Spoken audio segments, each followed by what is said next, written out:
Message from Starfleet Command, top priority.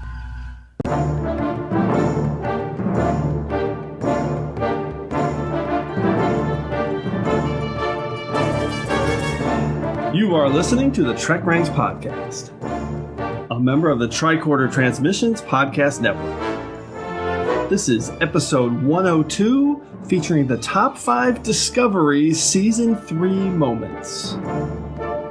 Welcome, Star Trek fans. I am Jim Moorhouse, and I am the host of the TrekRanks podcast, and tonight we are breaking down another amazing season of Star Trek. Incredibly, it's one of 3 that we got to enjoy during the 2020 calendar year, which is amazing and cool. So tonight it's time to break down the top 5 Discovery Season 3 moments.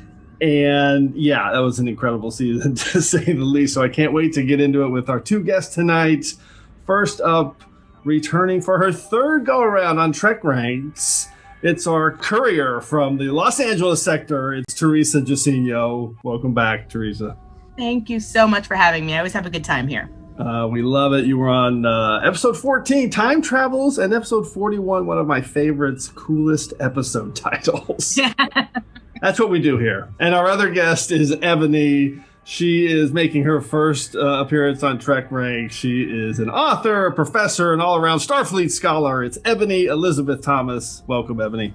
Thanks for having me. It's so great to be here. I am excited to talk Trek with you guys. So, Ebony, for our first-time guest, we'd like to get a quick Trek origin story. So, just wondering, what's your Trek backstory? I follow you on Twitter, and I love all your comments and the way you look at Trek. But how'd you get into it? Or have you seen it all? What's your favorite series? Give us a quick snapshot. So I have always watched Star Trek because it was always on in my home. But there was a gender war around Star Trek because the men in my family liked Star Trek, and my mother famously did not like it because she associated it with her ex. Her ex thought he was Spock.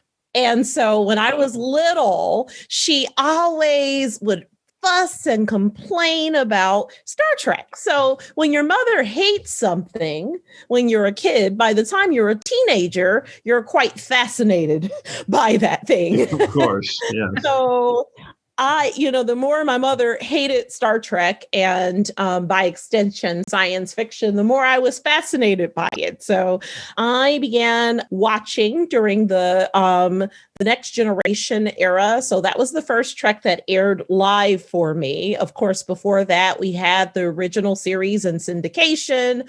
The fabulous Nichelle Nichols as Lieutenant Uhura was my favorite character. I just believe that, we always belonged on spaceships, right? Because I was a little girl and Trek was always on. Yep. Then I went to college, and I confess that when DS9 went serialized, I shouldn't confess this on a Star Trek podcast, but I sort of lost the plot because I was in college during the height of it. So from 95 to 99, I was an undergrad. So of course, DVDs saved the world, and I caught up soon via streaming. And Voyager ended. Enterprise began. I watched Enterprise as it was originally airing. I thought that veteran Trekkies were kind of hard on it. And I have been an avid, passionate devotee, for the entire 21st century. So I can't imagine a time when I won't watch Trek, and I hope it's always on our screens. It's difficult for me to pick a favorite series. If you twist my arm, I will say DS9, especially as a professor and critic, is one of the best science fiction television shows ever made. But I have a soft spot for Star Trek Enterprise. I think it's the lost 2 or 3 seasons that we never got that tantalize me. So I love thinking about the NX-01. I could listen to that all day. That's so awesome. Yeah, I thought I should stop. No Trekkies, I keep going. So great. I mean, most people end up picking Deep Space Nine. It's funny. I've heard that a lot where people say, during college, I kind of fell out of touch a little bit, lost contact with it, but then quickly came back to it. I actually hear that a lot. That is awesome. That makes perfect sense. I love that you love Enterprise because we definitely love Enterprise here. And I love that you were rebelling against your mom by being a huge sci-fi nerd. Like, that's the best thing I've heard ever. So true. So true. Classic. All right. Going to be a great show. Let's get started with our quick TrekRanks recalibration. Let's start with something small, like a recalibration of the EPS manifolds. As regular listeners will know by now, general order number one of the TrekRanks charter is that we love Trek. We love to rank Trek via some deep dive topics just to get the conversation started. And remember, it's not about the ranks. No one cares about that. That's just our excuse to talk about Star Trek. Because as Mr. Spock himself has said many times, our show is all about infinite diversity in infinite combinations, symbolizing the elements that create truth and beauty. No wrong answers. It's not about being right or defended in any way. It's just about sharing the things we love about Star Trek. We love it all, from TOS to TNG, straight through to Enterprise and the Kelvin timeline, and now Discovery and short treks and Star Trek Picard and Lower Decks as well. It's all fair game here on the TrekRanks podcast. Black alert. Black alert. And a reminder that this episode of TrekRanks is current through 801 episodes of Star Trek, which translates now to the third season of Star Trek Discovery, which we're obviously talking about tonight. Have boosted power to the communications bandwidth. We appreciate that bandwidth boost, Mr. Kim, and you can find TrekRanks on Subspace at TrekRanks.com. You can connect with me directly on Twitter at TrekRanks or at Enterprise Extra. And you can also call and leave us a message with your own picks at 609-512-LLAP. That's 609-512-5527. Okay, Teresa and Ebony, why don't you guys let everyone know how they can get a hold of you on Subspace? Teresa. Well, on basically all social medias, especially Twitter and Instagram, I can be found at Teresa Jusino. Very creative. Yeah, that's basically the best way to get a hold of me. Awesome. And how about you, Ebony? I think the best way to get in touch with me, if you're a Trek fan, is to follow me on Twitter, Eb Watches Trek. And if you're interested in my other activities, if you go to ebonyelizabeththomas.com, you'll be able to see all my news and all my views. Fantastic. Two awesome Trek follows. All right, let's get into our Level One Diagnostic, and I'll quickly break down this topic in a little more detail. Run a Level One Diagnostic series. Come. As always, for these season recap shows, the diagnostic cycle is kind of critical because we aren't just doing a top 5 list of random moments or episodes or whatever. We're instead kind of breaking it down and categorizing it and defining each round a little bit more. So here's our quick breakdown on the top 5 Discovery Season 3 moments topics. In round 5, we're doing our favorite production design elements. So that can be anything like your favorite ship or prop or costume, score, visual effects, cinematography, however you want to break that down. Round 4, we're choosing our top performer or actor or creative. And this one's more as much about off the screen as it is on the screen and the things that went into creating that performance or contribution to the show. Round 3 is the Dabo round. It's our complete wildcard round. Pick anything you want to talk about. Round 2, it's our favorite character. That's pretty simple. Break it down however you want, but your favorite character that you want to highlight from season 3. And round 1 is clear. It's what we do on TrekRanks. It's your favorite episode of the season. Okay, let's get into our prime directives and hear how everybody broke down their picks. But what you're proposing is exactly the kind of tampering the Prime Directive prohibits. Okay, Teresa, let's start with you. How did you break this down and settle your tiebreakers with your Prime Directive to finalize your top 5? Yeah, it was really hard, especially since this season was so full of things that I loved. And I will go out and say it is already, my favorite season of Discovery, period.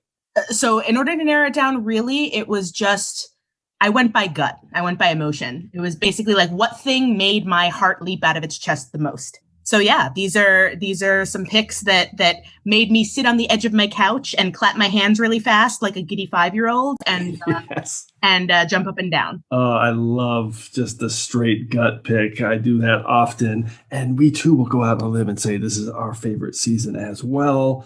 So, Ebony, how about you? I know you, this is your first time, so how did you kind of break it down and cut through it all to make 5 picks? Well, I did not finish the season until right before the podcast because 2021 has decided to pace 2020. Yes, it has. Yeah. So, and in the lives of many. So, I had lots of ideas about what I thought the season would be like, I think, before I went into it, but it was so much more fabulous than I thought.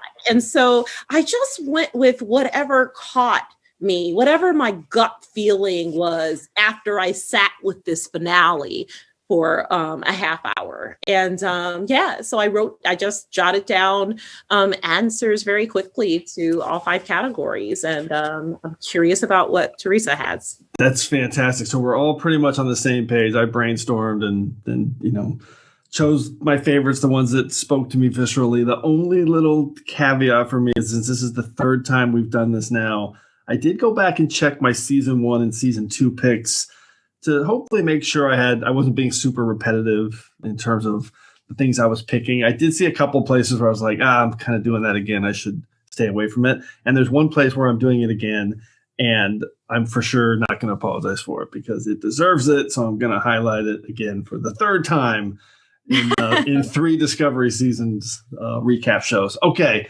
let's get to this first coup d'etat. Introduce us to the order of things. It'll be alphas like us that determine the future of this quadrant. That will be the new order of things.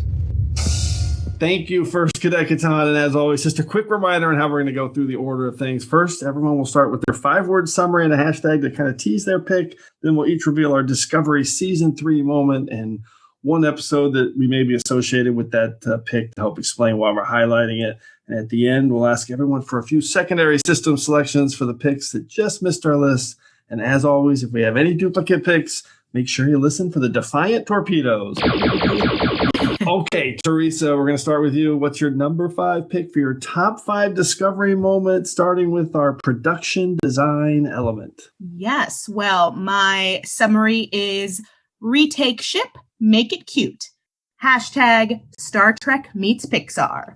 My favorite production design elements are the .23s. Oh my God, I love it. I love them so much, and I want to highlight them specifically in the second to last episode, I think, There Is a Tide. Yep. When they show up and the intelligence, oh my God, what is it called? Zora, the sphere data. The sphere data, that's not technically not Zora yet. Yeah, sphere data. When the sphere data has hidden itself in the .23s and they approach Tilly and they want to help, and I'm looking at them and I'm looking at Tilly, and my first thought, of course, was Wally. And then my second thought was, this was the cutest, like the fact that they are working with Tilly was just like the most adorable ship takeover of all time.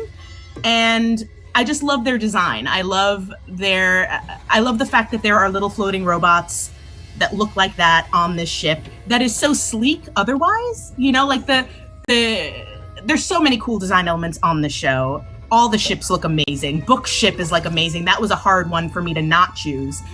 But I had to go with cute in this case, and they are adorable. You're the sphere data, aren't you? Indeed we are. Hello. Greetings. It hid itself in the .23s. What? You here to help us? I am at your service, Captain. Shall we take back the ship? So yeah, that's my pick. Okay, I love this pick. I love the .23. So I don't know if you guys have ever seen the movie Silent Running. I've been tweeting about this because I love this movie from the 70s. There's 3 little robots, Huey, Dewey, and Louie. And I just had all these vibes about it. I went and rewatched the film. I highly recommend it. It stands the test of time from the mid-70s Bruce Stern film. It's called Silent Running. It's a conservational sci-fi movie from the mid-70s. The only thing that doesn't stand up is the score and the Joan Baez soundtrack. Nothing against Joan Baez. It's just jarring in this. It feels like anyways, it's a great movie. It's so good. it's incredible. So I love this pick. I love the .23s. I'm a huge fan of the sphere data. This is awesome. Ebony, what's your take on this pick? So I had a tie, but Teresa, did me a solid here, and that was what I wasn't. So now I have a soul pick because. Oh, I love it! I love it. So you were going to pick them too, maybe. Yes, but I was tied. Okay, so my 5 words are: I love non-human coolness, and my hashtag is sci-fi is about aliens. So my favorite element of the season, fantasy lover that I am, was, of course, the unnamed monster in Sukal. And, of course, had us. Yeah. So I was intrigued. And I think that the show left us with some questions, right? So we didn't ever of course, this was Sukal's worst fear, right? So like it sort of represents his worst fear. But I don't think that we ever got an explanation for why the creature was lifted from Kelpian mythology that way. And as someone who's a fantasist by trade, so someone who theorizes and thinks about fantasy and folklore and mythology, I just want to sit with volumes of Kelpian lore. I want to know as much about Kaminar as I know about Vulcan. Well, now Nivar. So, yeah.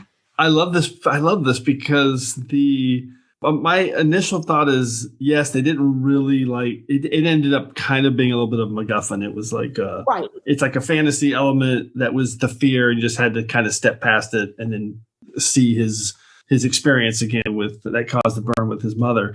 But I love the setup for it because when they were looking through the book, and there's that drawing in the episode Sukal where the Baul and the Kelpian, if you look really close, they're holding hands. Yeah. And I'm like, oh, that's really cool, because obviously that was not the case in the 23rd century. So I thought that was really, really cool, and I from a fantasy author like yourself, Ebony, this is a fantastic pick. Teresa, what's your take? Yeah, no, I agree that it was a fascinating element, both from like a design standpoint. It was beautiful to look at, even though it was scary. Mm-hmm. But also, I'm such a sucker for alien cultures. Yeah, and yeah, like you, I got really excited actually when we see that Saru took him to Kaminar. Yes. And I'm very excited. I was like, oh, he has a son now. Like, like that's his boy. And I just I'm looking forward to, I hope that's something that we get to see, next season is more exploration of Kaminar and more kind of Saru getting back in touch with his roots in this future. Yeah, I think you're going to get your wish there, Ebony. I think we're going to learn a lot more about Kaminar in the 32nd century. I'm so excited. Very cool. Okay, I'll go to my round 5 pick. 5 words and a hashtag. 30-second technology leap astounds. Hashtag I'm done being reflexively supportive. And my episode is That Hope Is You. And it's this 32nd century technology leap that I'll say that when I first heard they were moving 900 years in the future, I was not concerned, but I was like, man, that's a lot of time to show the difference in technology. And am I going to buy it? Or is it just going to be like souped up versions of ships or something? And I wasn't sure if I was going to really buy it. But the first episode, That Hope Is You, part 1, I was absolutely sold by the time this thing was over, with all the elements of the ship designs and the cool wrist-activated phasers and the TRICOM badges throughout the season, and I really love Book Ship, which you mentioned, Teresa. It was just kind of blew me away. Personal transporters, programmable matter, the whole thing. I'm just kind of throwing it all into a bucket and saying that the showrunners did an amazing job of showcasing what Trek could look like 900 years in the future, and making me think, yeah, this fits and it makes sense. And I'm buying in. So, and he did it so fast in that first episode. I was totally on board. So, Teresa, what's your take on that? Yeah, no, I agree. And I think you're right that the creators of the show really put a lot of thought into how current technology would, or current for the show, so would extrapolate that far in the future. And it's always so interesting to think about technology because on the one hand, in my lifetime alone, we've gone from landlines to smartphones, and that seems like a huge leap, but we still have doorknobs, and we still, right. There are certain things that don't change. There are certain things that do. And they did a really good job of changing things that would change to make them more ergonomic, to make them more efficient.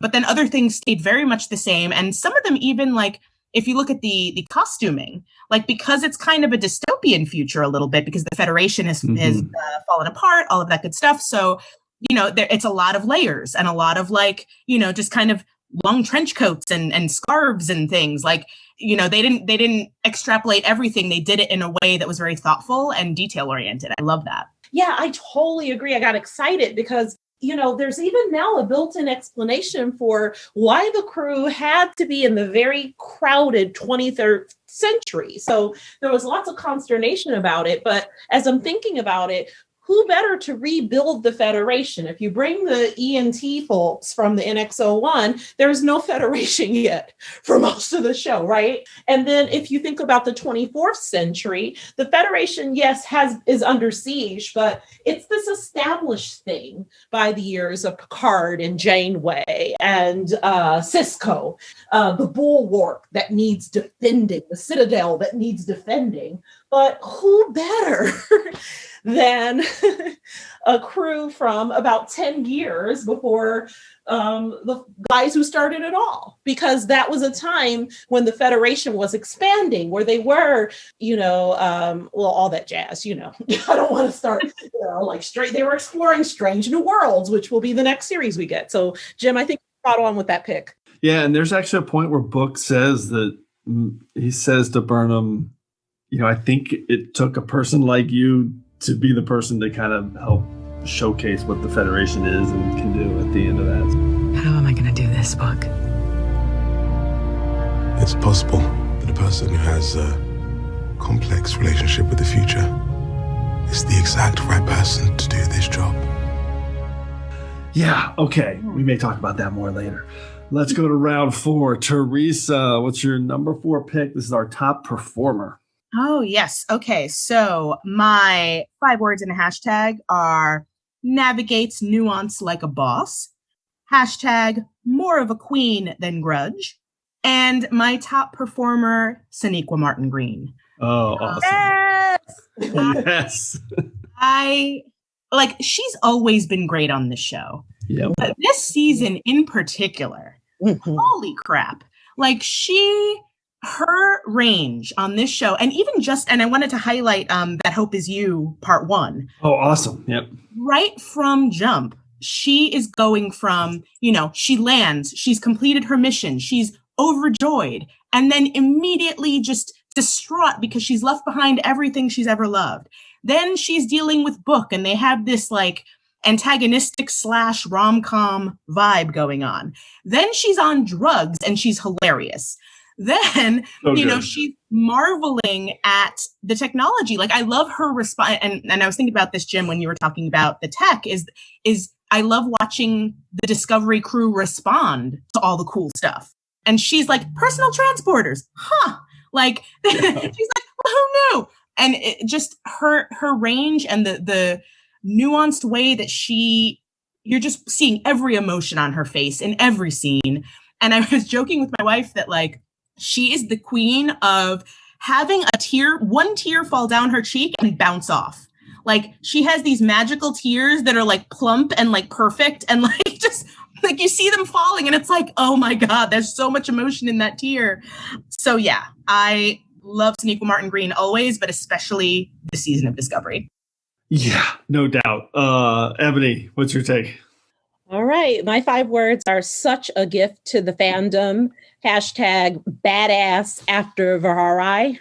It is Saru honey. Oh. I mean, Saru really was the backbone of the season. If my girl Sonequa was the queen, the flash, the dash, the one we couldn't take our eyes off of at the time, I really think that Saru was sort of like a metronome. His calm and steady presence throughout the season, he was the captain that they needed when they went through time and they landed in, the far future. Who better than Saru? He was measured. He was thoughtful. He was a little conservative at times. I think the moment for me was, remember the dinner that, the infamous dinner scene. Yeah, it was in Forget Me Not, the fourth episode with the dinner. So oh my goodness. Together to chat. Yeah. Yeah, it just shows you his, even post Bahari, even, now that he can be aggressive and he's not afraid, he's still just so thoughtful, so gentle, and so sage. And I think that's a leadership style we don't often see, not only in the world, but not necessarily in Trek. So calm and steady in ways that, are reminiscent of John Luke a little bit, but not quite. It's very alien. It's very much Saru. It's very Kelpian. And of course, although this is not the actor category, I mean, we have the fabulous Doug Jones out of prosthetic makeup for the first time. So that's my guy. Yeah, Doug Jones, incredible as Saru. I love him as captain. I love the way he led. He really, and Far From Home is an amazing example of it, where they crash and he's just right away, he's in control. He's barking out orders. And then when they go exploring, he's just really in command. I think his season was amazing, and seeing Doug Jones at the end out of makeup was unreal. Teresa, what's your take? Yeah, no, he must have been so relieved to have one episode, and then Wilson Cruz so excited to get a Bajoran nose. Oh, he looks so good. Yes. But I love Saru as well. I love his relationship with Burnham. I love his relationship with Tilly. And I love when, Ebony talking about leadership styles. I also love that he accepted that he has stuff to learn as well. As much as he was in command and on top of it and ready to lead, he also took advice. And he also, that dinner was him trying to listen to his crew, was him taking the advice of the sphere data, being like, hey, they need a movie. Hey, they need, right. They power through this traumatic situation. He listens to Culber. He listens to Tilly. He's somebody who leads, but who also is a listener. And I think that's an important thing to see as well. Absolutely. One of the best traits. And going back really quick on Sonequa, I love the pick of Sonequa Martin Green. She's been my favorite thing about the first two seasons of Discovery, and it hasn't changed much here in the third season. And like you said, That Hope Is You, part one, she just owned it right from the beginning. And that scene, having her under that truth serum and then kind of emoting all those things was such a character relief, and it was just really well done. I don't even know what it did, but it was such a different kind of tone and atmosphere. It just worked so good. And it's so fascinating to think, when she had moments like that, it's fascinating to think just this whole season that we have to remember that she was raised as a Vulcan for the most part. Right. And so when we see her in this season leaning so hard into her humanity, it is like, oh yeah, but then she'll do a Vulcan neck pinch, and she'll do these little things that remind you, oh yeah, she was raised as a Vulcan. I forgot. But she still has that in her as well. Mm-hmm. Yep. So good. Okay, let's close out round 4 with my top performer, 5 words and a hashtag. Paradise makes great first impression, hashtag first full season showrunner. And my episode is also Far From Home, and Michelle Paradise, the showrunner. This is the first time in Discovery history that a complete full season had the same showrunner. And that, I feel like it made a difference. I love Discovery from the get-go, but you can clearly see there's some continuity and some consistency issues with Brian Fuller, Aaron Harberts, and Gretchen Berg all being relieved of their duties at some point. So the fact that Michelle Paradise came on board in the middle of the second season has been the showrunner since late season 2 all the way through season 3. You can just absolutely see the way the ambitious stories and everything that they told, and the continuity and the consistency. I'm just going to rattle off all the things that they accomplished. The theme of connection and discovering, which ended up being super prescient for 2020 because this was written way before the pandemic, which is incredible. Saru as captain, we talked about. Burnham's just total introspective growth. The Federation they had to redefine. The Burn story, which I loved. I know there's a lot of people out there who weren't totally loving it, but I did. The Sukal reveal. Adira and Gray we haven't talked about. Unbelievable representation. And we had the Trill books introduction. Emperor Giorgio, Guardian of Forever. Detmer's PTSD storyline got like 3 or 4 really powerful, strong moments through the season. That's a lot in 13 episodes. Zora, Sphere Data.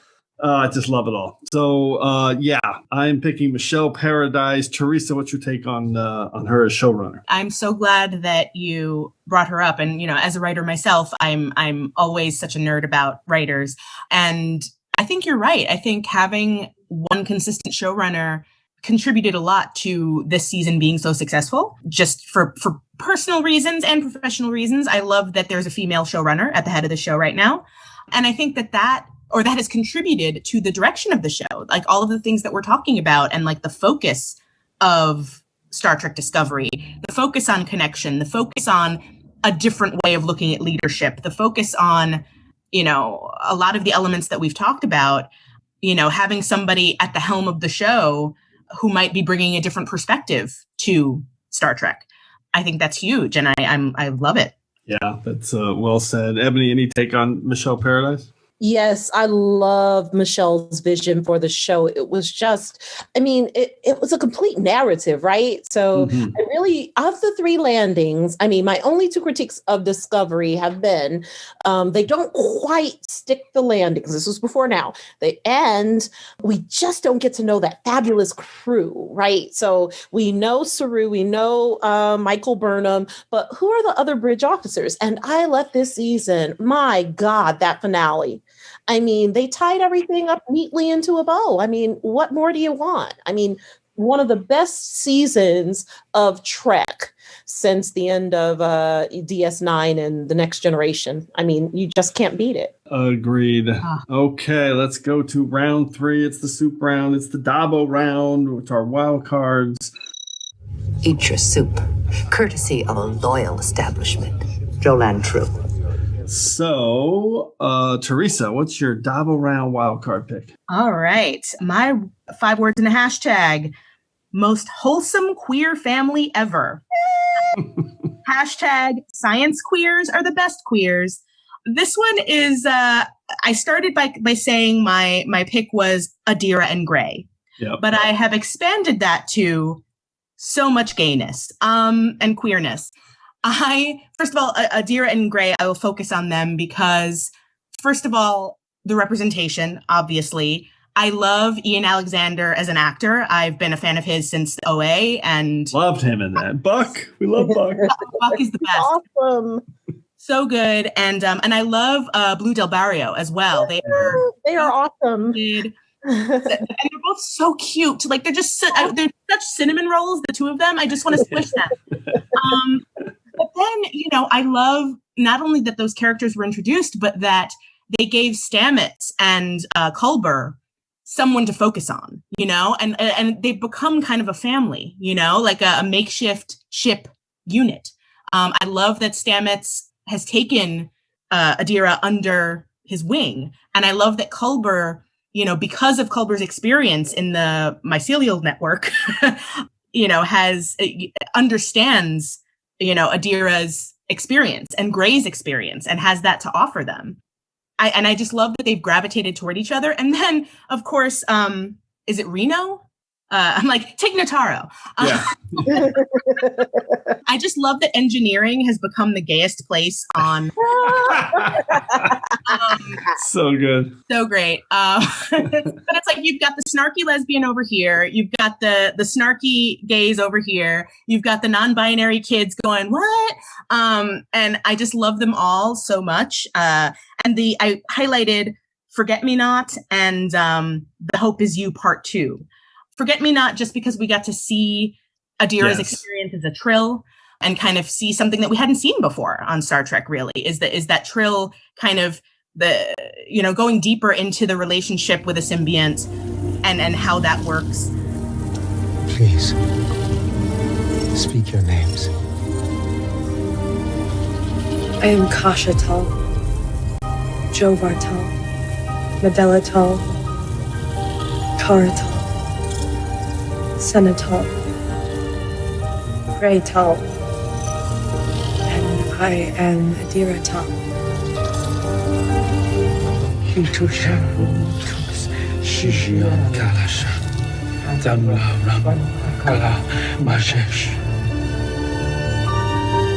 Our deepest apologies, Adira Tal.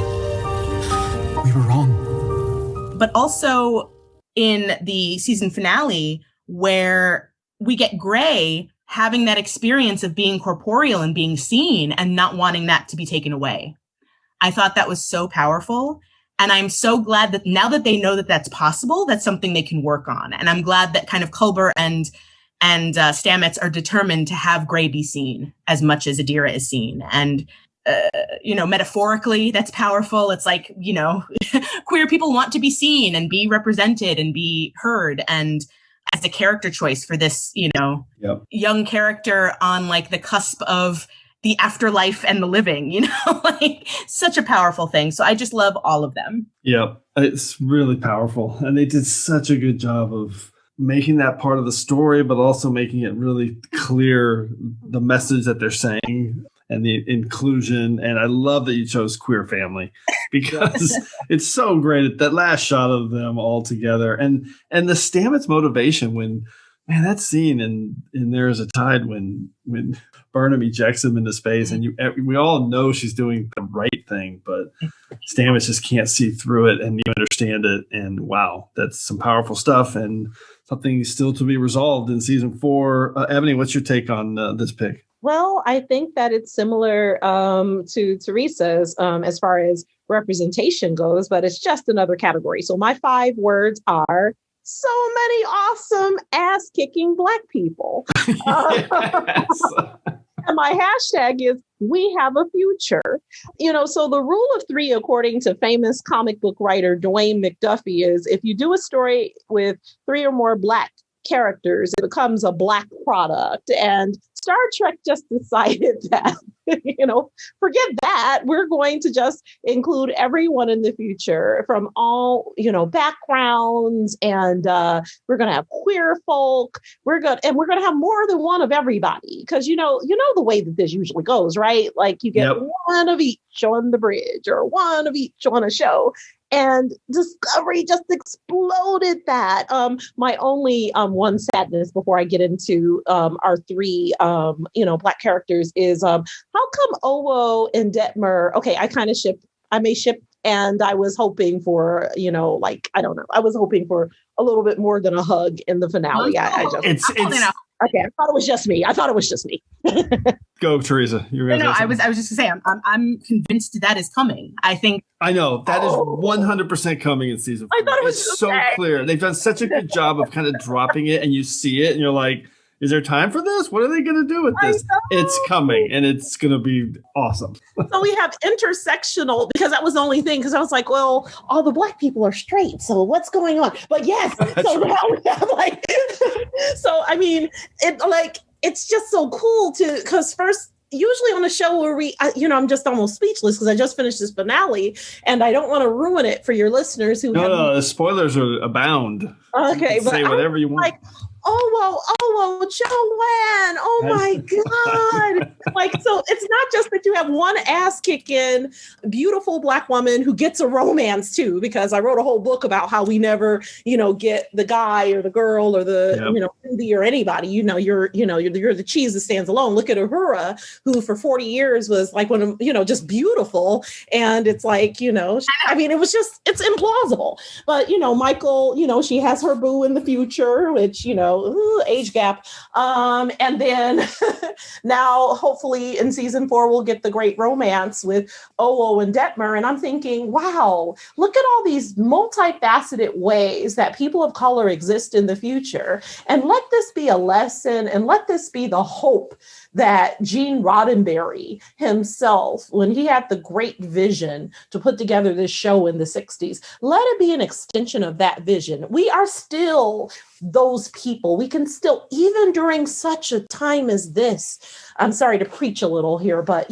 just after the week we've had, It is so refreshing to be on to watch Star Trek, be on Star Trek, I wish, but you know what I mean? Like to, and chat with fans from different backgrounds. And it's so different. So we need Starfleet to take over the nation's capital and probably the United Nations, because look at what's going on Discovery and in the 32nd Century Federation. So I could gush more, but I love it. I love it. Preach away. The last 2 episodes of TrekRanks, I've had to rein myself in because I got on this both sides bullshit that I just will not stand for. And hey, everybody, guess what happened this week? Yeah, we literally had an insurrection in the United States Capitol. So you know what? For those of you tuning out, you literally F off because I am so over it. Anyway, awesome pick. I love this. My only comment was going to be, I love that the count that you guys are both referring to from your perspectives and your hope for representation. With Discovery, the count of like, hey, there's the black friend, we're okay. Or there's the Latino woman, we've checked the box. Right. It's just gone on this show. Yeah. Oh, yeah. There's just everybody everywhere. There's no count of Latino or gay or any. It's just, it's amazing. I will say, when I watched the first episode of the season and I got to the end and I was so full of hope and I was so like, oh my God, this is going to be amazing. It wasn't until the end of the episode that I realized there was not one white actor that wasn't wearing makeup. Correct. Yeah. And it dawned on me. I was like, I just watched this whole episode. It didn't even occur to me. And then I realized, wait a minute. A whole bunch of people of color like doing stuff in space. Did I just watch that? Yep. And there's a scene, I think it's in People of Earth. There is a scene where they cut to the ready room and it's key action sequence. Everything's blowing up. There's stuff happening everywhere. And there are 5 women standing around a table. They are deciding everything, all the action. And I'm thinking, and I did notice that because I was like, that's not even a thing. It's just, that's standard. That's normal. Right. But think about how not only rare, like, has that ever happened before in the history of any media where 5 women in the middle of an action show are just, it was really, really, really cool. All right. I'll say we usually call this a soup round. We're going to call this the representation round because Teresa's represented, Ebony's represented. That's awesome. Dabo Round, my pick's a little bit of representation because I love cats. So I am picking Book and Grudge are my picks. 5 words and a hashtag, a king and his queen, hashtag I want in. My episode is The Sanctuary, which was not the most popular episode of the season. It's actually a lot better than, I think when people go back and rewatch that, it fits with the end of the season really well, and it's made that episode better. But I just say the brilliant masterstroke to add a big fluffy Maine Coon cat as my cat literally meows in the background. It's so much buzz and love for Grudge. It was amazing. The beautiful queen. But I got to talk about Book because I was so sold on this character right from the get-go. The mystery of his heritage, how he connected telepathically with the plant and then gave the salve to Burnham and then the transformers. I'm a huge animal lover and conservationist, so I loved seeing that anti-poaching message right off the bat. And this character, he was so cool, and I love that they took a little bit of time with the slow burn, no pun intended, relationship with Burnham and everything that was going on. And I just the full circle of the end of The Sanctuary is where he basically says that it's the Federation's doing the same work that he's been focused on his whole life. He sees that now. They're helping those in need, and he wants in. Did you mean what you said to Kahim? That you get what we're doing out here? Discovery saved my planet from something that had us for a century. What you've done, what the Federation's done for us, for other worlds like ours, I want in. I want what means something. Well, you'll have to speak to Captain Saru and clarify your intentions aboard his starship. Aye. One eye, yeah. I know. And we got one final She's a Queen at the end of That Hope Is You Part 2. It was amazing. So Book and Grudge, David Ajala, the actor, amazing. Ebony, what's your take on Book and Grudge? I was trying not to scream over here. Oh my gosh, that's so perfect. And, can I just say, like, just such a perfect love interest for Michael. I mean, I just have to be a little, sappy here. I mean, I just wasn't satisfied in previous seasons with the writing for her on that score. It didn't feel believable. This felt super believable. And I wonder what kinds of tensions they're going to face now that, now with the big reveal that, Michael finally gets the seat. She gets a captain's chair, nub and all, that she can, rub on. And, I'm wondering how that is going to change their relationship with him being such, a renegade and, like it's him and, one man, one cat and his ship. And he's going to be Starfleet. Yeah.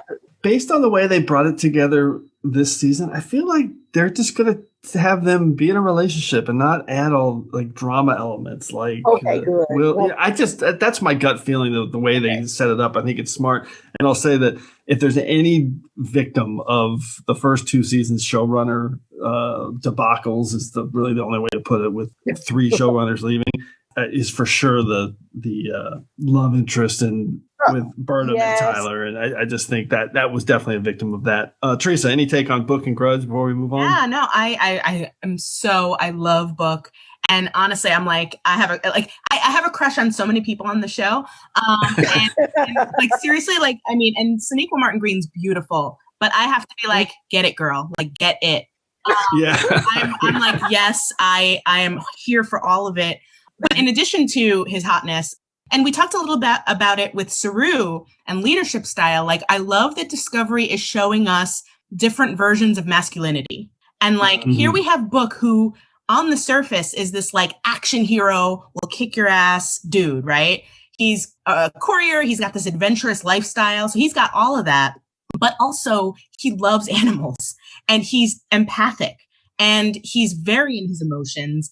He, his relationship with Michael and the way that he dotes on Michael and the way that he cares about her, but not in a way that it's not proprietary, like it's not, he doesn't own her. He's not trying to tell her where to be or who to be or anything. And like, I think they are such a great couple because they both care about each other and are good partners, but they also are willing to let each other do their thing. And that is huge. Yeah. And I love him so much. And I love Grudge. And I hope that Grudge, it seems like Grudge likes Michael. She had a year to like him. Because if Grudge did not have Michael, I firmly believe there would be a problem. Yeah, I think you're right. And you've said way more eloquently what I was trying to say, that I don't think they're going to just insert manufactured, scripted drama that you would have in normal shows. I just think the two get each other. They respect each other. They do their thing. They're in a relationship. It's awesome. That's what I hope, at least. Okay, let's go to round 2. Our top characters. Teresa, what's your pick? All right. 5 words and a hashtag. I'd follow her into battle. Hashtag ready for the captain's chair. My favorite character, Hilly. Yes, fantastic. And I chose, I had 2 episodes that I really wanted to, that I thought she stood out in, Far From Home and Unification Part 3, where we see her kind of, we see in her the elements that make for a good captain. And it's funny because, she's obviously an ensign, right? She just jumped through a million ranks to get to acting captain. But there's a reason for that. There's a reason Saru picked her. It's because she, in a pinch, is able to make the hard call and do it with compassion. And I love that she will call Michael out. And like, Michael is, she said, you put me in a very difficult position when you just ran off. And I had, it's like you put Saru in a bad position. You put me in a bad position. Hey, Saru demoted me. Yeah. Hey, you put me in a really horrible position with Saru and with the Admiral when you went off on your own. It would have been so much worse if I had told you. My choice, not yours. I'm sorry, Tilly. This transition has been difficult for all of us. I had to go. I had to. The truth is, I don't know how I fit in anymore. So even though she's the warm, squishy heart of the show, she's also not afraid to step up and defend the Federation, defend Starfleet, defend her ship when she has to. And I thought she grew so much this season, and I am here for more Tilly. She is, love her so much. I love it. I had this in my notes for my Michelle Paradise, but I didn't bring it up, and I'm going to do it now. One of my favorite moments of the entire season. It shows Saru's ability as a captain. It's great writing from Michelle Paradise, who wrote the episode. And it's when she's like, why did you choose me for this mission, when they're walking together? And he just says, hey, we're here to introduce ourselves to the 32nd century. And you, Ensign Tilly, are a wonderful first impression. That just was perfect. Said it all. She was amazing. I love that we didn't see it coming. I don't know anybody that was like, thought she was going to get that appointment. It was such a great surprise. I loved it. It made perfect sense. I mean, there's a giant hunk of planet hanging there in the sky. Wish we had the time to figure out how all this works. Sorry, sir, I'm talking because I'm scared. I know. Keep talking, Ensign. On the ship I said the scans were odd or strange, but it's not true. We're odd and strange. Not to each other. Thank you for asking me to accompany you, sir. Why did you ask me to accompany you, sir? I needed an engineer. The ship's full of engineers. Giorgio's an engineer. An engineer I can trust. She thinks I'm useless. She's concerned for Michael and lacks the self-awareness to control her behavior in such an unsettled state.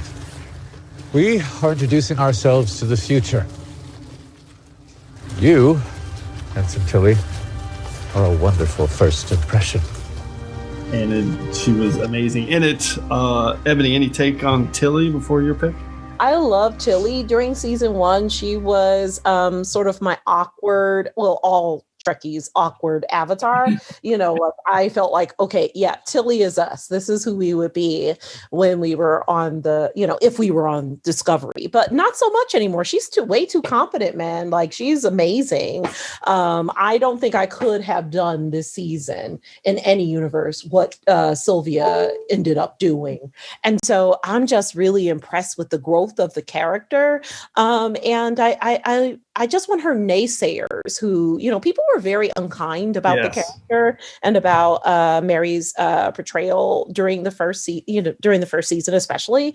And I just think that it's both the character's writing has, it's not just the character's writing is showing growth, but the actress herself is just knocking it out the ballpark, showing nuance and just showing what Tilly can do if given a chance. So I think it's an excellent pick, Teresa. That is perfect. And I wish that the haters could have just heard you, Ebony, but none of those people listen to my podcast. Okay, Ebony, what is your, who's your top character? Well, she is also a bridge officer, and my 5 words are, she's perfect at the helm, and my hashtag is Fly Girl Fly. Kayla Detmer has intrigued me since the very first episode. So, the Battle of the Binary Stars, the Vulcan Hello. Yep. Sorry, other way around. I was intrigued by her. And what we've done is for the first 2 seasons, we saw her in the background, so she's at the helm and she's flying the ship. And then there's something that she goes through that I felt Emily does such a wonderful job portraying. It's almost as, she's at, because the ship crashes or ends up, they end up in peril in episode 2, and then she falls, she hits her head, but her implant gets damaged, her cybernetic, and so I just was intrigued by the fact that they chose to highlight the PTSD of not only what it must have been like for the crew members we're not following to leave everything they've ever known in the past, but also the sheer trauma of what happened when they first got to the 32nd century. She seems like she's dealing with anxiety at first, she's depressed. And, being someone who struggles with anxiety and depression myself and a bit of PTSD, I could certainly relate to Kayla Detmer this season. And I am rooting for the character in the future. I want to see much, much more of her. Yeah, what a great story arc. And when you mentioned that, it left an impact on me when she goes to sickbay because she's hit her head, and basically when they say, no, you're fine, you're good to go, and then you realize, oh man, this isn't a physical injury, this is something mental and deeper that she's struggling with right now. Really, that was really clever. That was in Far From Home, and I love that you shout out to her from the very first episode. I feel the exact same way. One of the best moments of this series is Context is for Kings, when Michael Burnham ends up on Discovery and she's in the commissary and Kayla Detmer is walking with the plate of food and just stops in her tracks and gives her that stare. That was powerful. It said so much. Yeah, Emily Coots is amazing as Kayla Detmer. Teresa, any take? Oh my God. I mean, I love Detmer. We're talking about characters that I have a crush on. I'm like, Detmer can get it. Book can get it. I'm sorry. They can all. I'm sorry. This is becoming like a fanfic podcast, but I love Detmer, and I love that when she's talking to, I think, Culber about how, or no, it was the other doctor, and I forget her name. Pollard. Yeah. Yes, talking to the doctor about like pilots being macho. First of all, I love that she phrased it that way. Right. And I love that the examination of that and the fact that she really is deep in her gut a pilot. Like that's what she was born to do. And it's so clear. Yeah. And that the PTSD really, a lot of it had to do with guilt for possibly getting her crew in danger. She's so in it and she's so passionate about what she does. And this season, really, we got to see that. And kind of, Ebony, you were talking before about just the crew in general and getting to know them. Like, that's what I loved about this season, too, is that we really got to see them work as a team. And we got to know them individually. We still don't know the 2 dudes very well. I have to say, I don't even remember their names, to be perfectly honest. Right. But like, I want to get into their heads as well. I'm very curious about their backstory and their whatever. And I'm sure we'll get that next season. But I loved that we know that they are down for each other no matter what. Yeah. And they are a unit. They are a team. They move as one. And Detmer has a lot to do with that. I love her. Oh, yeah. I love it. For the record, it's Bryce and Reese. And yeah, we don't know much about them yet. But but we do know a lot about Kayla and a little bit about, they've done a pretty good job of kind of weeding that in. When, again, you only have 13 episodes, 14 episodes a season. It's kind of a different model for Trek. Okay, let's finish it out with my top pick for character, 5 words and a hashtag. I teased this one before. I pick her every time. Headline, Michael Burnham is coming. Hashtag, you guys are chronic overachievers, and it's Michael Burnham. She is one of my favorite Star Trek characters ever. I absolutely love the way she kind of just roots this whole show and the kind of different narrative of 3 seasons. And I picked Unification 3 as my episode. I could have picked any of them, but for me, she's just a really inspirational character. And I love the reintroduction in That Hope Is You Part 1 that we talked about. Love the relationship with Book that we talked about. Love that her story was that she spent that year alone and it impacted her. And that first 6-7 episodes of the season, weren't really sure what she wanted and if she felt like she was going to be able to fit back in and step back into her old life. It was really, really well done. Yeah, the demotion, loved all that. I just think that she is an amazing character, and the end was so satisfying for her to finally sit down in that chair for the first time in 3 seasons, take over as captain. Incredible setup for season 4, and I just think Unification 3 just highlighted everything with her and her mother and Tikal and Ket and the whole Vulcan Science Academy thing, bringing it all back. Loved it. Michael Burnham is my pick. Ebony, any take on Michael Burnham that we haven't already covered? No, I mean, I think that you both have said it all. I mean, I never pick her because I would just be gushing forever. Yeah. There's so much to say about Michael. There's so much to say about Sonequa. And she rocks. And I just love her. Love her. I always make sure to pick her because sometimes it's easy to forget the leads. Yeah. And I just really appreciate what she's done. Teresa? Yeah, no, and that's kind of why I wanted to make sure to if not pick Michael Burnham as a character, Sonequa Martin Green as an actress, because it is easy to forget, because you take for granted that the lead is the lead. But I love the character, and I want to highlight just her relationship with Giorgio. And the fact that, when she's trying to help Giorgio navigate this condition that she's experiencing, and just the complexity of that and the kind of mother-daughter vibe between them as well. Right. I just love watching her grow as a person as she's coming to love this person who is, not the Giorgio that she knew, but is the Giorgio that's probably the most important to her. Mm-hmm. Yep. Love it. Okay, let's go to round 1. Get our favorite episode. So, Teresa, what's your top episode of the season? All right, I cheated. We love cheating. We love cheating on that out there right now. My 5 words and hashtag. She's compelling beyond her rank. Hashtag the Burnham hello. So good. My top pick is That Hope Is You, parts 1 and 2. Yes. Love it. Yes. Now, what I will say is it was bothering me for the longest time because the first episode is part 1, and I got kind of the completionist in me was very upset that the next episode was not part 2, and I was like, "What is happening?"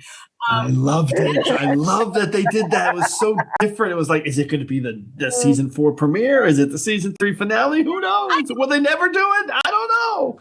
Waiting. And I was like, is this a typo at Amazon? What's happening? Right. So, but be that as it may, I wanted to highlight that as one episode because from the beginning of the season to the end of the season, it's all about Michael Burnham's evolution to the captain's chair. She had to be put in this crucible of the future, the far future, to be made ready to be captain. And my 5 words were she's compelling beyond her rank, because I think from the beginning of Discovery, I loved that the protagonist was not a captain automatically.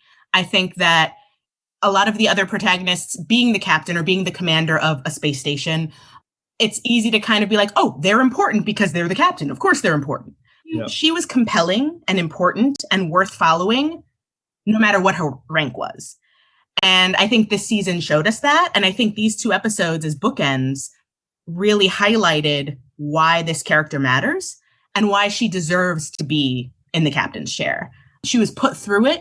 She made it through. She learned and grew because she made some mistakes too. There were some times where she was called on her, she spent a little too much time in this future by herself, and maybe she forgot some of what the Federation gave her. But she was reminded, and she grew in the best ways. And by the time she gets into that chair, it's like, yes, she is ready now. She was not ready last season. She wasn't ready in the first season. Now she's ready. And I love how those 2 episodes captured that.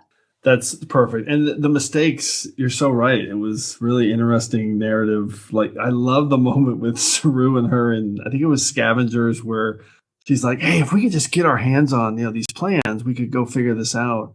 And this is right after, Vance has given Saru, authority and control. And Saru just looks at her and says, get our hands on. You are not getting this. We're not going to go. We're going to go do this the proper way, proper channels. We're not going to get our hands on something. Anyway, really, really cool. I love this pick. Ebony, how about you? What's your number one pick? Well, actually, I was going to try the same thing that Teresa did. I'm looking at my note, but I have a backup plan. I do want to say before I mention my 5 words and hashtag and get into it that Lieutenant Sahil, as you mentioned, was just, yeah, great bookend for the 2 episodes. I tell you, I love him so much. I well up every time I see him on screen. I mean, tears. The tears just flowed both episodes. All right, so I'm going to pick. Since we can pick 2 episodes, I am going to pick Terra Firma parts 1 and 2. Awesome! I'm glad we get to talk about it. Yes. Oh God, I did it the wrong way. Okay. No, give us your 5 words and hashtag. It doesn't matter. Who cares? All right, great. Okay. So it's going to be back to the mirror universe and then hashtag goodbye, Philippa.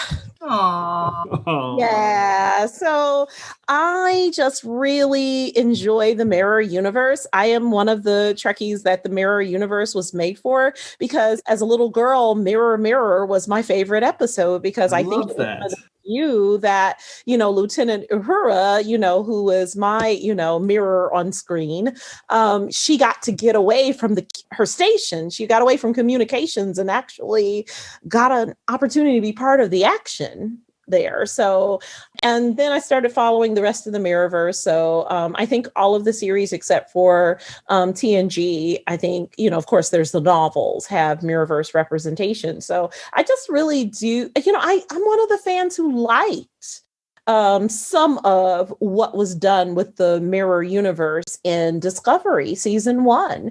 And so I felt as if we were taking Philippa full circle by taking her back so that she could revisit, what happened before she was snatched away from her world, her entire world. And shout out to Sonequa for playing the hell out of Mirror Michael. So good. He slayed it. I mean, it was just all so good. And it was good seeing Rekha Sharma again. Yes. There was just so much that was good about, of course, part 1 and then part 2, The Guardian. Did you see that? Yeah, I did not see that. I didn't see it coming. So what did you all think? I'm so glad you picked that. I'm glad we get to talk about it. I'm glad we got to see Rekha Sharma die for a 3rd time. She is awesome. Actually, I'm sad about that. I love her. I'm glad the Guardian of Forever framing for this was so good. It was so smart, so well done. And you're right. I think what Discovery's done with the Mirror Universe has been fantastic from Lorca all the way through. And this was a great way to set up, it's another setup for what's to come in the Section 31 series, which we just don't know anything about. But I like the idea of it literally could be anything, anywhere, anytime, and maybe all of those combined over and over again. So I love it. Teresa, any take? Yeah, no, I'm also glad I wanted to talk about Terra Firma because, and I didn't mention this when I was talking about Tilly, but I love her in any universe. I love Captain. Yes. I love Tilly, You love Tilly pretending to be Captain Killy? Yes. Combinations and variations. No, and I what I love about the Mirror Universe, and I agree that, I've always been a fan of the Mirror Universe episodes as well. And what I love about it is that it really highlights like who the person is deep down. And then it's like, how are they warped? So like, for example, using Tilly as an example, Killy, even though she, Mirror Universe, she's down for the Terran Empire, all that stuff. But at the end of the day, she is loyal. She is, there's a way of doing things. And she is loyal to Emperor Giorgio. Mm-hmm. She's going to do what she needs to do to protect her. And she's not going to be swayed. And she's not going to be, it's not about her own power. It's about what's good for the Empire, what's good for Giorgio. So like, that's who she is. And we get to see that in the Mirror Universe as well as in the Prime Universe. And Sonequa Martin Green killed it. I loved Giorgio's relationship with Saru in Terra Firma, like watching her kind of handpick him to be her eyes and ears and getting to, she used to eat Kelpian. I know. And to watch her go from that horrible woman to someone who is becoming intimate, close friends with a Kelpian is like mind-blowing to me. So yes, love it all. Yeah, they really earned all of that with that two-parter. Really, really well done. Okay, we'll close it out with my top episode pick. It is a duplicate, and I'm not cheating, but I'm 5 words in a hashtag.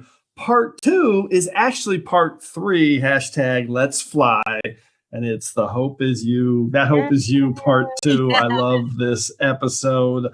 The only thing, and I love that it's not only part 2, because from the season opener, but it's part 3 of a 3-part season finale. So really clever, really clever the way they've kind of changed some of the storytelling structures and narrative of Trek under Michelle Paradise this season.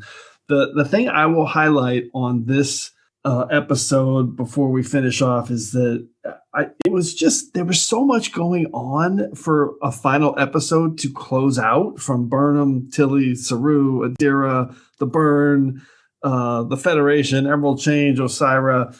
And they had these 2 very distinct narratives going on, with Su'Kal on the dilithium planet, and then, of course, the Discovery crew and the trying to retake the ship and finish off Osira. And I just felt like both stories had so much time they didn't feel rushed. They just feel like they got the time they needed. They had time to breathe. We got these big character beats with whether it's Owu and Burnham and Book, or Saru and Su'Kal. It just felt really, didn't feel rushed. And I think it'd be fair to say that maybe the season 1 and season 2 finales maybe felt a little rushed in terms of just trying to wrap it all up. So I love that. And then bonus, we get this amazing epilogue, which seriously is one of the best epilogues in Trek. It sets up all these incredible things with Burnham in command. She's still a little bit at odds with Stamets. Book's on board. He's now able to jump. Saru's off the ship helping Su'Kal. They got new uniforms. It's just really incredible to me that all of that felt, it's like a cliffhanger without like a cliffhanger that's leaving you wanting. It's just like, oh boy, season 4 is going to be awesome. And they've just set up all these different narratives, and I can't wait. And I love it. And yeah, this was a really special episode of Trek. And Ebony, you watched it like 30 minutes ago. So any other comments from you guys on this episode? When can I watch it again, man? I want to watch it all over. That's again. Perfect. As soon as we're done, and we're almost there. Okay. Any secondary systems picks? Anything you guys want to highlight quickly before we get going that maybe hasn't been highlighted yet? Teresa? Yeah, actually, I also thought it was an amazing finale, an amazing episode of Trek, that last this season finale. And I want to highlight the storyline about the Emerald Chain wanting to be part of the Federation. Good one. Yes. Super interesting, because I was not expecting that. They kind of were showing us Osira as a villain, like straight up, like thuggish, like, criminal mastermind or whatever. And to see that her, like, she's been backed into a corner enough that she understands, listen, I need dilithium. This crime life is not working out for me. I need to ally myself with a group of people that can help me out and do so in a non-criminal way. And honestly, I will say, I thought Vance overplayed his hand. I thought bringing up her being brought to justice immediately in the negotiations was a bad idea. I'm like, that is not how you do it, bro.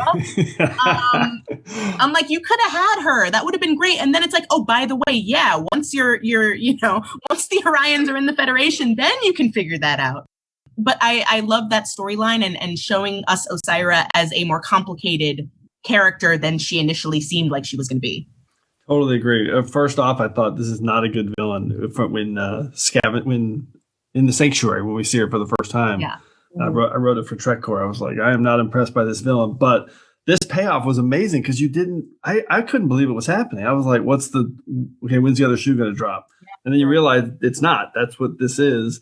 And of course, you're right. He did overplay his hand. I never really thought of that. But for the narrative of the moment and what they had to cram in and do it was so satisfying to have a scene where you have this kind of in-depth negotiation about 2 big political entities. But at the end saying, and by the way, we're not letting you off the hook. Yeah. You're going to pay for your crimes, which, by the way, that's also very relative to what's happening in our world right now.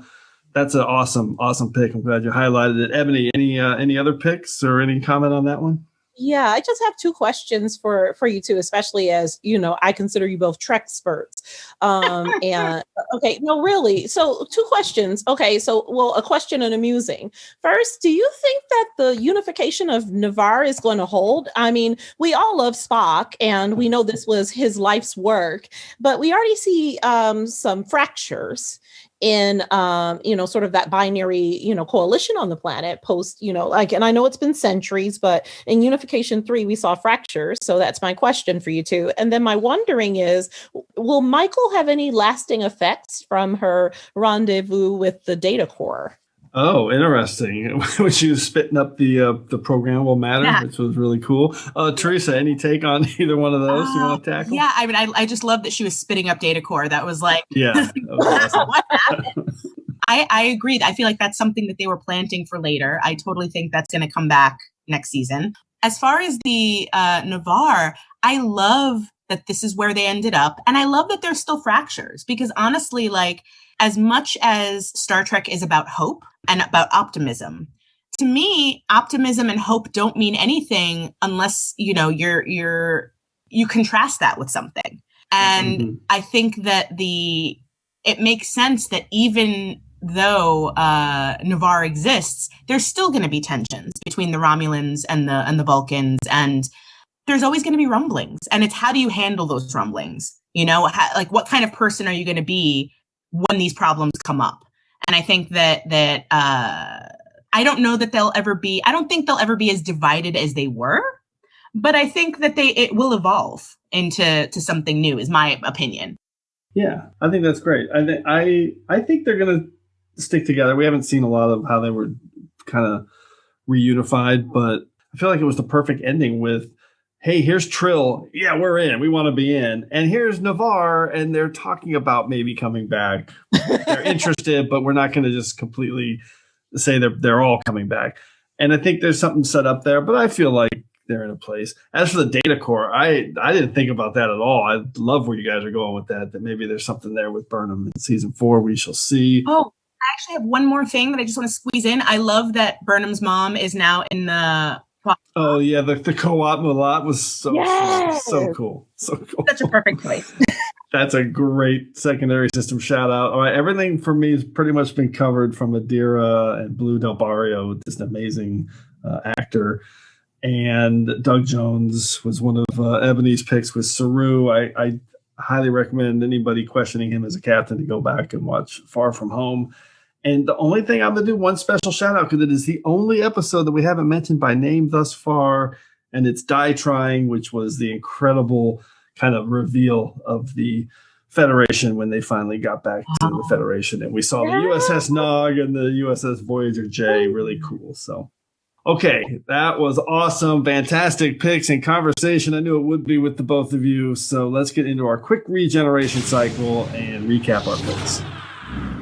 Computer, activate regeneration cycle. Alcoves beta and gamma. All right, Teresa, recap your 5 picks really quick. Okay, my round 5 for favorite production element were the .23s, specifically in There Is a Tide. Love them. Round 4, my favorite performer was Sonequa Martin Green, especially in That Hope Is You Part 1. Round 3 for my Dabo Round pick was Adira and Gray and the gay family, the queer family that they have formed with Stamets and Culber. My round 2 pick, my favorite character this season and every season for always and forever, Ensign Tilly, specifically in Far From Home and Unification Part 3. I think she is absolutely deserving of a captain's chair at some point. And round 1, my pick for favorite episode of season 3 was The Way I Cheated. That Hope Is You, parts 1 and 2. I count them as one episode, and it was amazing. Fantastic. Again, we love cheating on TrekRanks if it results in more Star Trek. Ebony, how about you? Recap your 5.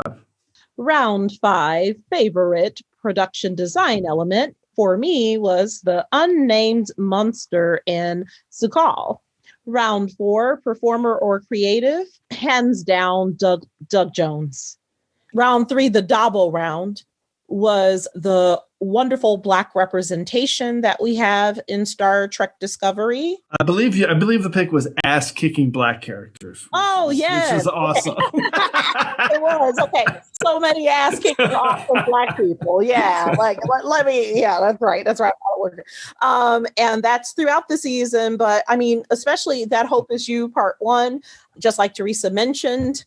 Round 2 character is Kayla Detmer. Love Our Pilot. And round 1, I also cheated for a favorite episode. Mine is episode Terra Firma, part 1 and 2. The Mirror Universe, fantastic list. Okay, and my top 5 were, for production element, was the 32nd century technology leap and just everything they did with that from the Hope Is You Part 1. Number 4, my top performer or creative was Michelle Paradise, showrunner. I chose Far From Home as my episode. My Dabo round pick was Book and Grudge from The Sanctuary. My round 2 pick for character was Michael Burnham. I've now chosen her twice, and I think in season 2 I picked Sonequa Martin Green, and that was for Unification 3.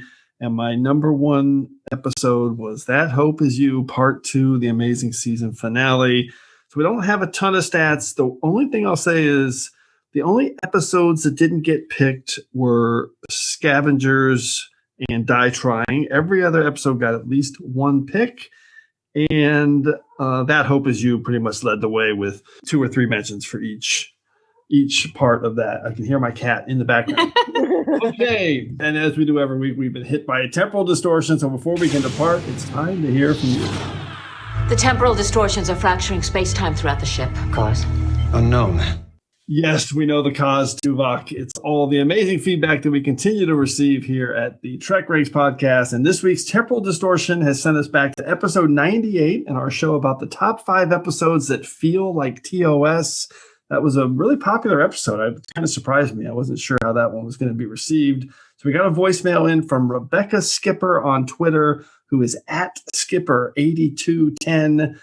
And here are her amazing picks. Hi, it's Rebecca. TrekRanks episode 98. Means you're getting closer to 100. What a great milestone for any podcast, particularly yours, because it's one of my favorites. Anyway, here are the episodes I'm choosing that remind me of TOS, either in themes or characters that we will see later. My prime directive is, if it feels like TOS to me, it is. That's a simple, non-scientific, non-logical way to look at it. So at number 5 has to be The Trouble with Edward's short tracks, because we get the origin of the uncontrollable troubles that multiply and cause all kind of havoc for the newly minted captain, and later for Kirk and the Enterprise. Number 4 is another Short Tracks episode, this time the one with Mud. This Mud is funnier and not as dark. The one in Discovery was a little off-putting for me because I couldn't connect him with the Mud that we saw in the animated series and in the original series. My theory is that the Mud that we see here is more of a mellowed out version than the one that we saw in Discovery. Now, my third pick is season 1 of TNG's called The Battle. This is the one where Picard gets these nasty headaches, and we have Ferengi that's trying to get revenge for the death of his son. This reminds me of TOS's court-martial, where Kirk is being put on trial because his longtime friend was put in a report by Kirk, ruined his career. Now, my second episode and first, these are tied. They're great episodes, but you have to choose the second and the first. So the second one is Star Trek Discovery Season 2, If Memory Serves, because to me this episode ties back to both The Cage and the 2-part episode Menagerie. It clearly underscores how important Pike is to Spock, even though it was Burnham who, took him down to the surface. We see Pike's reaction as well. so that will always stand out as a reminder of the original series. Number 1 undoubtedly has to be the Lower Decks Season 1 finale, No Small Parts.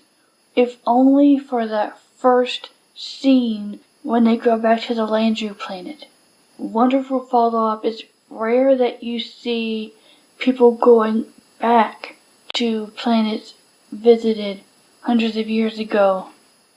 So that's why I'm picking No Small Parts, because it does tie back to the original series, and I would like to see more episodes like that would just follow up. So those are my picks. Thanks. Look forward to the episode.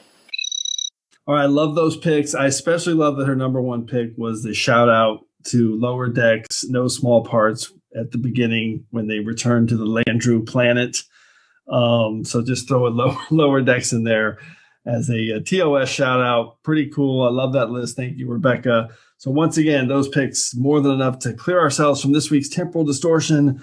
So as always, I want to thank everyone for all your great responses to the TrekRanks podcast, but keep your list coming to me at TrekRanks or on Twitter or at Enterprise Extra so we can retweet them, but we also want to hear from you. So put together your own list of top 5 Discovery Season 3 moments or any list from our past shows.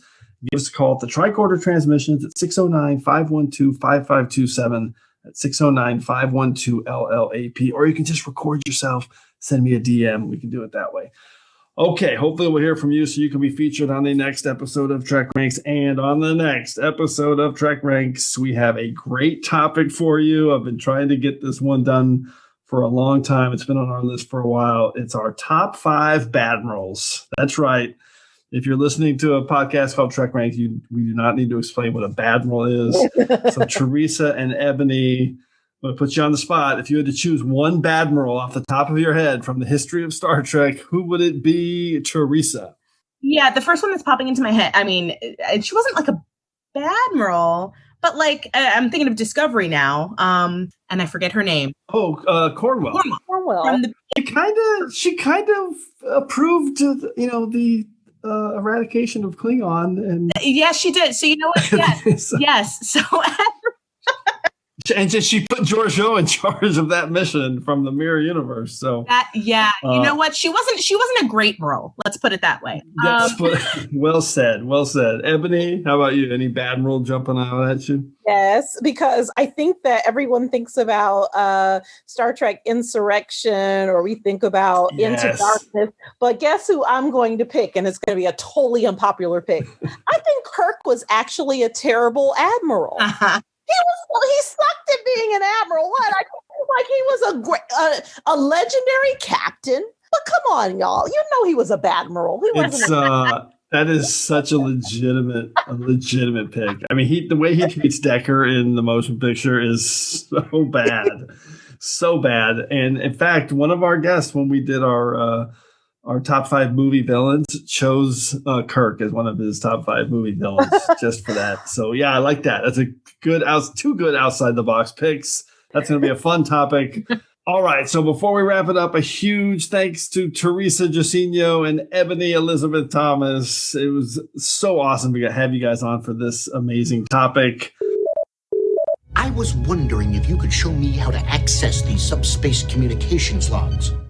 Me too, Neelix. So any final Trek subspace communications either one of you guys want to relay before we depart? Teresa. Yeah, no, thank you so much again for asking me. I love coming on to do this.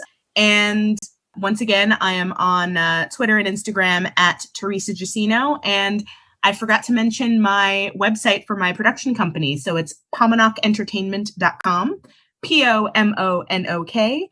Check it out. I have a Felicity podcast for some crossover action. If you want to talk about an over 20-year-old show about a college girl, you can listen to that if you want. Have you covered the haircut yet? Oh, yeah. Yeah. Okay, of course. I mean, how could you not? I love that deep JJ crossover, Felicity. Awesome show. Ebony, how about you? Thanks for coming on. I like Felicity, and I actually mentioned it this today earlier. I actually talked about Felicity, so I'm going to check out your show. I am Ebony Elizabeth Thomas. It's been great being here. I am Eb Watches Trek on Twitter at ebonyelizabeththomas.com, and my book, The Dark Fantastic: Race and the Imagination, from Harry Potter to the Hunger Games, is available wherever books are sold. Fantastic. Thanks, you guys. Really, that was awesome conversation. I love it.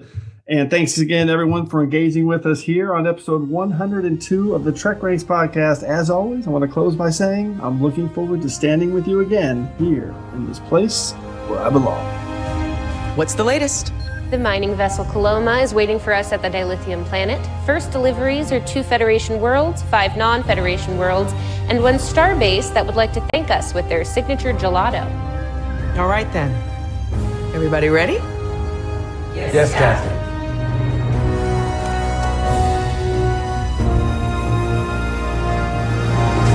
Let's fly.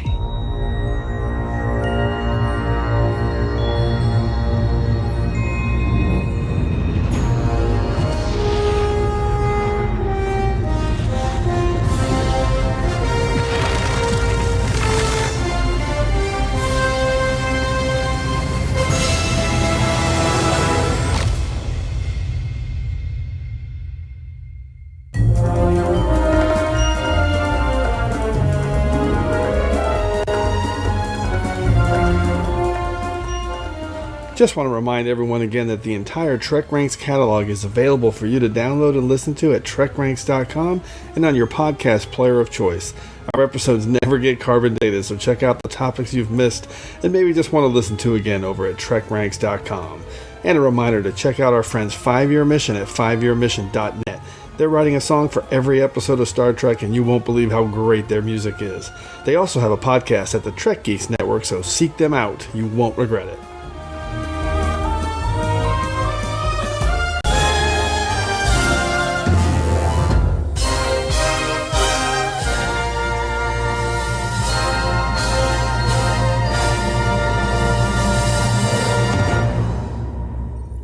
Where's the captain? I'm acting captain.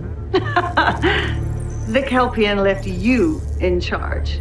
Damn straight. Kind of busy right now, so could you get to the point? You are not really captain material. So nice try. You don't know anything about me. Oh, sure I do. Everybody's friend, right? Good with people, team player. But deep down in that pretty little heart of yours, you know that you're just a fraud. How am I doing?